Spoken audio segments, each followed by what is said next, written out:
This is what remains of the eastern Ukrainian town of Avdiivka after months of grinding combat.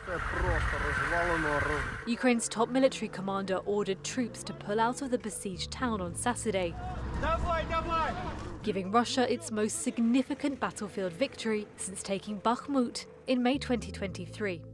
It shows how Russian forces may be regaining the initiative in Ukraine, as Kyiv grapples with critical shortages of weapons and soldiers. Here's what the fall of Avdiivka means for both sides of the war and Ukraine's Western backers. Ukrainian commanders said they were outnumbered and outgunned by Russian forces. The new army chief, Alexander Syrsky, pulled back troops to preserve lives and prevent being encircled. Військовий звільняє території, захищає домівки, захищає людей, сім'ї. І тому рішення правильне, щоб не попасти в оточення. Russia renewed efforts to take Avdiivka after Ukraine's counter-offensive failed last year. In doing so, Moscow took heavy losses of men and equipment. Ukraine believes that almost 50,000 Russian soldiers died and hundreds of vehicles were destroyed.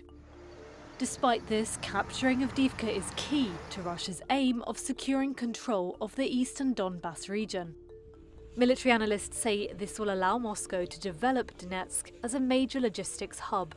So it's about 12 miles from Donetsk city. It's on the high ground. So it's a good place to launch attacks towards Donetsk from. And so Russia has been for years trying to retake it to create a little more of a buffer zone around Donetsk city. It also hands Russian President Vladimir Putin a battlefield victory as he seeks re-election in March, especially as neither side had made a significant breakthrough in well over a year. For Ukraine, losing Avdiivka is a blow to troop morale. And it's happening as Ukraine runs critically low on ammunition and manpower. Soldiers said they sometimes have to save ammunition and hold fire, even when Russian soldiers are in their sights. National Security Council spokesman John Kirby said the lack of shells is partly to blame for the situation in Avdiivka. Russia's sending wave after wave of conscript forces to attack Ukrainian positions, and because Congress has yet to pass the supplemental bill, we've not been able to provide Ukraine with the artillery shells that they desperately need to disrupt these Russian assaults. Last week, the Democrat-controlled Senate passed an aid package with about $60 billion related to Ukraine. But now the bill faces hurdles in the Republican-run House because of the influence of former President Donald Trump, who opposes more Ukraine aid. Ukraine's president said he's prepared to show Trump what's happening in his country. And if Mr. Trump, if he will come, I'm ready even to go with him to the front line.